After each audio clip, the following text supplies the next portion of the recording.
সত্যি চুল বাঁধার হাত আছে তোমার রোহিণী। তোমার গুণের কথা যে কত শুনি। সবাই বলে রান্নায় নাকি তুমি দ্রৌপদী। আচ্ছা, আমায় কটা রান্না শেখাবে? শেখাবো।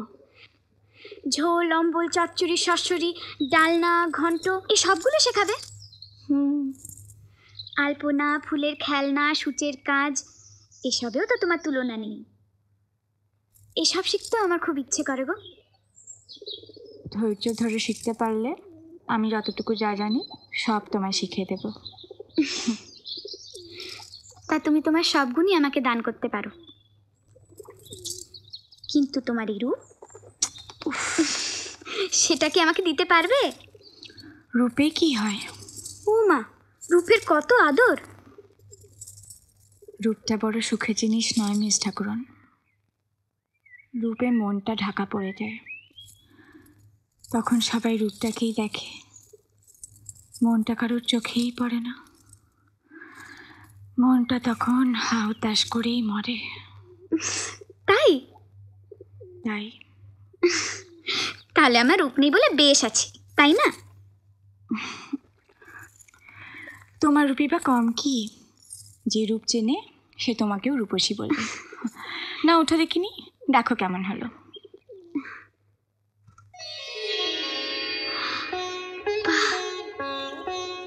গুণের হাত তোমার রোহিণী, বেশ হয়েছে। এবার আমি উঠি, ঠাকুরদার কাছে একবার যেতে হবে। খুড়ো একটা খবর নিতে বলেছেন, খবরটা নিয়ে তারপর বাটিতে ফিরব। আবার এসো। আসবো।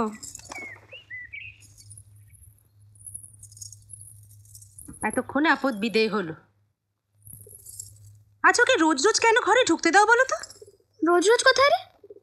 আজ মন চাইলো তাই ওকে চুলটা বেঁধে দিতে ডাকলাম। অনাথ বিধবা খুড়োর আশ্রয়ে পড়ে আছে, ওকে নিয়ে তোরা এত কথা বলিস কেন? বেশ করে বলি, ও চাল চলন মোটেই ভালো না। বিধবা হয়েছে তবু রূপের দেমাগ দেখো না, হাঁটা ছিঁড়ি দেখো, যেন রানী রাজেশ্বরী। দোষ ওর একটা, বিধবা তবু উনি থান পড়বেন না। কালো পেরে শাড়ি চাই, হাতে বালা, মুখে ঠোঁট রাঙানোর পান, নিয়মের বালাই নেই। এসব কেন করে বুঝতে পারো না? সব পুরুষের মন ভোলানোর ফাঁদ, মরণ। তুই থামবি? না, থামবো না। তোমার ঘরেও পুরুষ মানুষ আছে, সে কথাটা ভুলে যেও না। খাল কেটে কুমির ঘরে ঢুকে বিপদ বাড়িও নাই, আমি তোমাকে পরিষ্কার বলে গেলুম। ঠাকুরদা। কে? ও তুই, আয়। কি পড়ছিলেন? এই রোজ সময় করে একটু গীতা পড়ি আর কি, কতকালের অভ্যেস। গীতা পাঠে ব্যাঘাত ঘটালাম?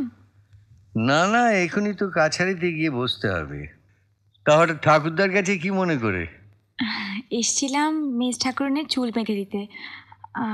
খুড়ো বলেছিলেন আপনার কাছ থেকে একটা কথা জানতে। কি জানতে হবে? খুড়ো তো বিকেলে আপনার কাছে আসছেন উইল লেখার জন্য। কালি কলম কি নিয়ে আসবেন, না আপনারটাতেই লেখা হবে? না না, ওসব যেন ওই নিয়ে আসে। আচ্ছা। আর হ্যাঁ, সরকারি কাগজ আমার হেফাজতেই আছে, ব্রহ্মানন্দকে আর আনতে হবে না। ঠাকুরদা, আপনি এত আফিম খান কেন? শুনেছি আফিম খেলে নাকি বুড়ো মানুষদের শরীরে বল হয়, তাই?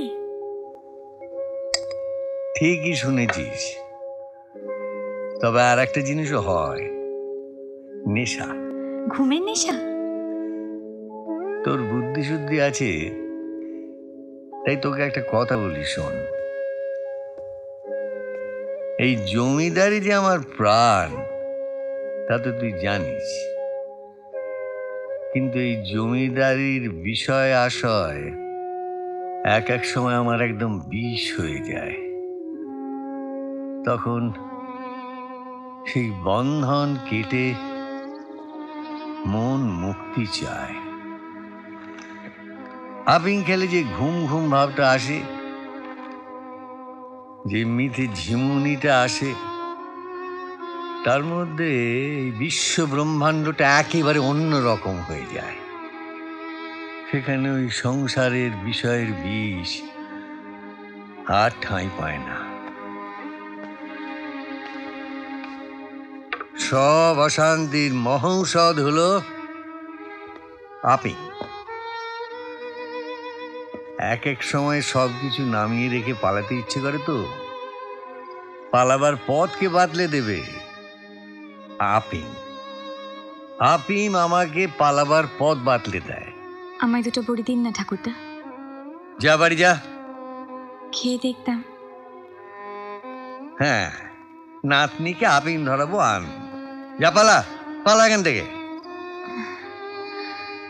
আপনি যখন চোখ বুজে ঝিমুন তখন ওখান থেকে চুরি করে নিয়ে যাব। চুরি করা সবার কম্য নয়। ও তুমি পারবে না।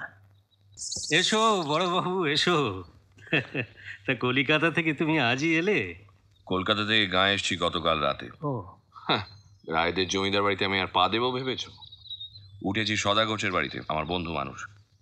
যেখানে আমি আর হরে চাকর এক জায়গায়, সেখানকার ছায়াও মারাতে চাই না। এসো ভিতরে এসো, বসো। আজ বিকেলেই তাহলে ওই লিখতে যাচ্ছ? আমার যাওয়া না যাওয়ার আর কি আছে, কর্তার ইচ্ছে কর্ম। কালি কলম নিয়ে যাব আর তারপর কর্তার বয়ান মতো লিখব। আমার ভাগে এবার শূন্য। দেখো ভাইয়া, কর্তা এখন রাগ করে আছেন তাই বলেছেন, এমনটা থাকবে না।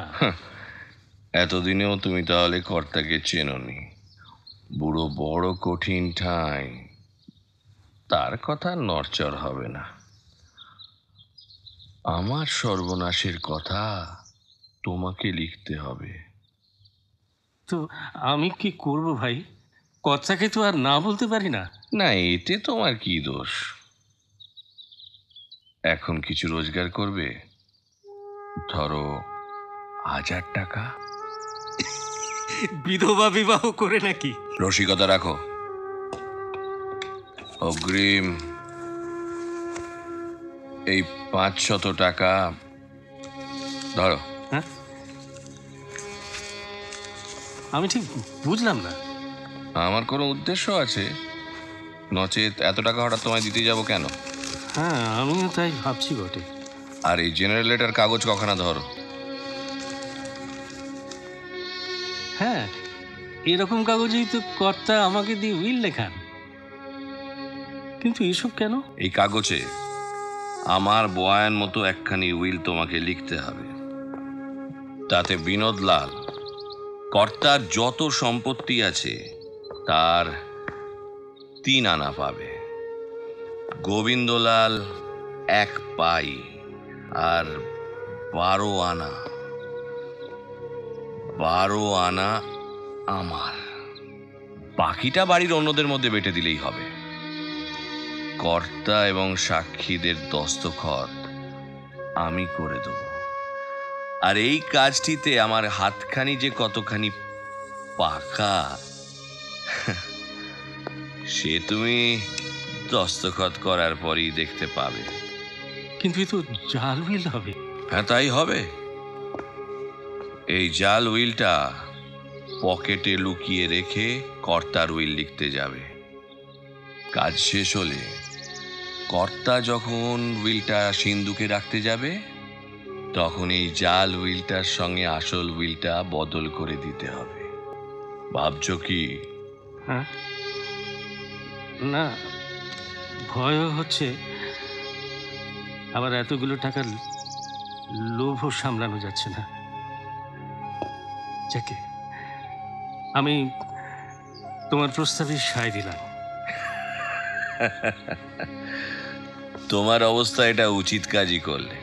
যাও, কালি কলম নিয়ে এসো, যেমন বলি তেমন লেখো।